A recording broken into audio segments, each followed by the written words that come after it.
চতুর্থ শ্রেণীর আমার এক স্টুডেন্ট এক কথায় প্রকাশ লিখেছে, সবাই শোনে।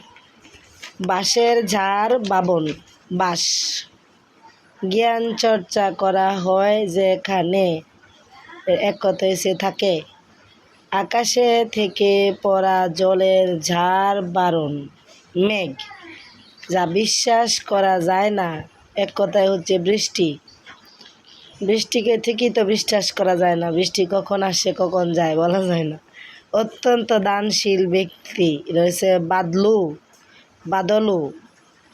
উপকারীর উপকার স্বীকার করা রয়েছে বাঁশবনে। উপকারীর উপকার স্বীকার করে যে এটা বাঁশবনে বলে। হাতে লেখা প্রাচীন বই লেখো, অনেক কোত্থেকে যে লেখলো একটা কোথাও ছিল না, বানায় লিখে ফেলছি। এরে দিয়ে বাকি এক কথায় প্রকাশগুলো লেখায় নিব। আমি তো আর পারি না, যখন পারে এরে দিয়ে লেখাবো। ঠিক আছে, সবাই লাইক করে দিবেন।